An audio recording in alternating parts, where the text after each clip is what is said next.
2026-এর জানুয়ারি মাস। প্রথম ভাগ শেষ হয়ে গেছে, শেষ ভাগের দিকে আসছে।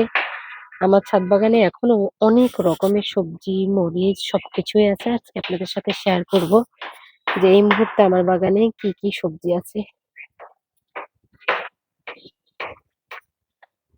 আগের মতো এখনো আর পরিশ্রম করতে পারি না বলেই হয়তোবা আহ, অনেক রকমের আরো স্বপ্ন পূরণ করা হয়নি। কিন্তু দেখা যাচ্ছে আমার ছাদ বাগানে আমি কষ্ট করেও এখনো ছেলের সহযোগিতা নিয়ে অনেক কিছুই করেছি। আলহামদুলিল্লাহ, এটাও কম না। এটা হলো আহ একটা বাহিরের থেকে আনা মরিচ। সেই মরিচের বীজ থেকে চারা করেছি। সেটার ফলন কিন্তু ভালোই, আলহামদুলিল্লাহ। তারপর এখানে আছে টমেটো। মাশাআল্লাহ, চেরি টমেটো গুলোর সাইজ এবার অনেক বড় হয়েছে, অনেক বেশি বড় হয়েছে। আর গাছ যদি দেখায়, মানে শেষ নাই। উপর থেকে নিচ পর্যন্ত ইচ্ছা মতো লম্বা হয়েছে। ফলনও ভালো হয়েছে, তবে আগের থেকে কম। তবে পানির অভাব পেয়েছে, যার কারণে একটু কমই হয়েছে। এদিকে আছে সিম। এটা 12 মাসের সিম, শেষের পথে এখন। তারপরেও আছে। এটা গাছটা কেটে ফেলবো ভাবছিলাম, কিন্তু এটা তো 12 মাসের সিম, কাটার প্রয়োজন নাই, সেজন্য কাটছি না। ভালোই লাগে এই সিমটা খেতে। এটা বুলেট মরিচ বলে, কালো। এক একজন এক একটা বলে। সারা বছর ছাদে হয়ে থাকে এটা। কোথাও বীজ পড়েছে, ছাড়া হয়েছে, সেখানেই মরিচ হয়ে আছে।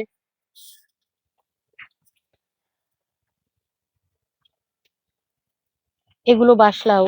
বাসলাও হচ্ছে একদম দেখা একটা বিশেষ ব্যাপার। সেটা হলো এই যে ড্রামের গোড়াতেও কিন্তু একদম হচ্ছে বাসলাও।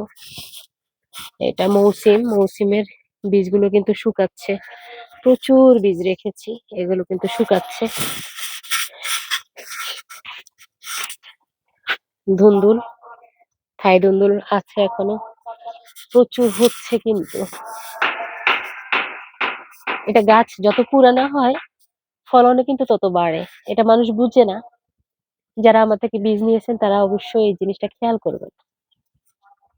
চাইনিজ বাঁধাকপি একটা ক্যারেটে লাগিয়েছি।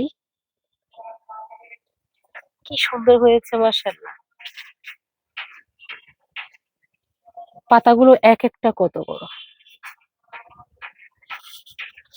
আরো বড় বড় পাতাও আছে। এক একটা পাতা দেখলেই কিন্তু মন ভরে যায়। আমাকে যারা বলেন, ছাদে আসে বলে যে পাতা খাওয়ার জন্য, আমার আসলে দেখতে চাই যে কেমন হয়। পালং শাক সবসময় থাকে, সেভাবে ভিডিও করা হয় না। এই যে বাগান বিলাস গাছের গোড়াতেও কিন্তু পালং শাক করেছি। এইদিকে লেবু গাছের চারা করেছি, তার গোড়াতেও কিন্তু পালং শাক করেছি। এগুলো কিন্তু অনেক বড় হয়ে গেছে, এগুলো তুলতে হবে। টমেটো ধরছে। এটা আঙ্গুরের মতো ধরে, প্রচুর টমেটো ধরে। এটা বীজ চেয়েছিলেন অনেকে, এবার অনেক বীজ করেছি, দেবো ইনশাল্লাহ সবাইকে। বেগুন গাছ লাগিয়েছি বড়ই গাছের গোড়াতে। এখানে আছে বাসলাও, বড় হচ্ছে। পেয়ারা গাছের গোড়াতে করেছি শালগম, শালগমও হচ্ছে। তারপরে এগুলো চাইনিজ বাঁধাকপি, পেয়ারা গাছের গোড়াতে চাইনিজ বাঁধাকপি দিয়ে দিছি। পাশে সাথে আছে কিন্তু পালং শাক, চাইনিজ বাঁধাকপি। বাসলাও তো আছেই। এই বাসলাওটার কথা তো সবাই জানেন, বিশাল সাইজের একটা বাসলাও। বিশাল সাইজের বাসলাও, গাছ যত বড় না তার থেকে বড় বাসলাও। এই যে আরেকটা হচ্ছে। তারপর আছে বাটার নাট স্কোয়াশ,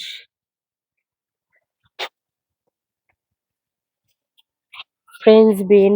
ফ্রেঞ্চ বিন গুলো শুকাচ্ছে। বিভিন্ন মরিচের চারা করেছি। এটা খাটো জাতের বরবটি।